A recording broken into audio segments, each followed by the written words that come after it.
ಎಟಿಎಂನಲ್ಲಿ ಹಣ ತೆಗೆದುಕೊಡುವ ನೆಪದಲ್ಲಿ ಭೀಮಪ್ಪ ಎಂಬುವವರಿಗೆ ವಂಚನೆ.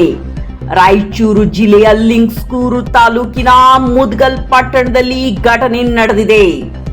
ಎಟಿಎಂ ಬಳಕೆಯ ತಿಳುವಳಿಕೆ ಇಲ್ಲದನ್ನ ಗಮನಿಸಿದ ಖದೀಮರು ಸಹಾಯ ಮಾಡುವ ಸೋಗಿನಲ್ಲಿ ಕಾರ್ಡ್ ಅನ್ನ ಬದಲಾಯಿಸಿದ್ದಾರೆ. ಸಂತ್ರಸ್ತನ ಕಾರ್ಡ್ ಬಳಸಿ ಲಿಂಗಸ್ಗೂರಿನ ವಿವಿಧೆಡೆಗೆ ಒಟ್ಟು 54,000 ರೂಪಾಯಿ ಹಣವನ್ನು ಡ್ರಾ ಮಾಡಲಾಗಿದೆ. ಮುದ್ಗಲ್ನಲ್ಲಿ ಕಾರ್ಡ್ ಕೈ ಬದಲಿಸಿದ ಖದೀಮರು ಲಿಂಗಸ್ಗೂರಿಗೆ ಬಂದು ಹಣವನ್ನು ದೋಚಿದ್ದಾರೆ. ಕಾರ್ಡ್ ಬದಲಿಸಿದ ಘಟನೆಯ ವಿಡಿಯೋ ಸಿಸಿ ಕ್ಯಾಮೆರಾದಲ್ಲಿ ಸೆರೆಯಾಗಿದೆ. ಘಟನೆಗೆ ಸಂಬಂಧಿಸಿದಂತೆ ಮುದ್ಗಲ್ ಪೊಲೀಸ್ ಠಾಣೆಯಲ್ಲಿ ಪ್ರಕರಣ ದಾಖಲಾಗಿದ್ದು ತನಿಖೆ ಮುಂದುವರೆದಿದೆ.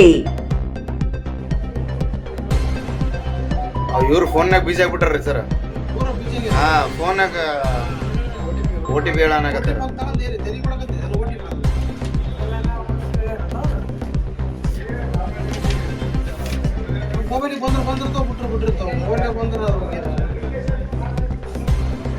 ನೋಡ್ರಿ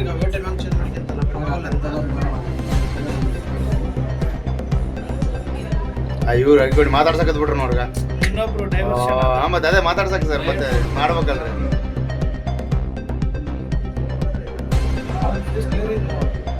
ಹಿಡಿಬೋದಣ್ಣ. ಮತ್ತೆ ಇನ್ನೊಂದ್ಸಲ OTP ಮಾಡಕ್ಕೆ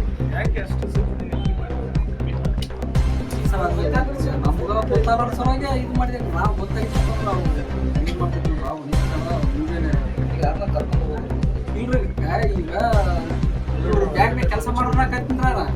ಅವ್ರೇನೋ ಫೋನ್ ತೋರ್ಸಕತ್ ಬಿಟ್ರು ನೋಡ್ರಿ.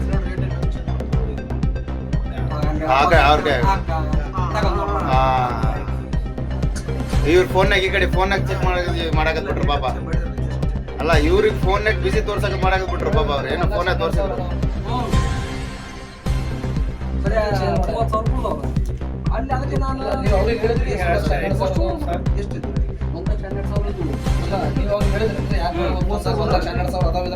ಏನು ಹೇಳಿದ್ರು ಅವ್ರಿಗೆ ಕನ್ನಡ ಮಾತಾಡಿಲ್ಲ ಅವ್ರು ಯಾವ ಅವ್ರು ಹಿಂದಿ ಮಾತಾಡಿದ್ರೆ ಕೆತ್ತವನ ಅಂದ್ರೆ 10,000 ವನ ಅಪ್ಪಿನ ಮಾರ ಅಂದ್ರೆ ತಿನ್ ಮಾಡಿದ್ದೆ. ನೋಡಿ ಹಂಚಿ ಮಾಡಿದ್ರೆ ಕಣ್ಣಿಗೆ ಕಾಣ ಅದಕ್ಕೆ ಬರ್ಲಿಲ್ಲ.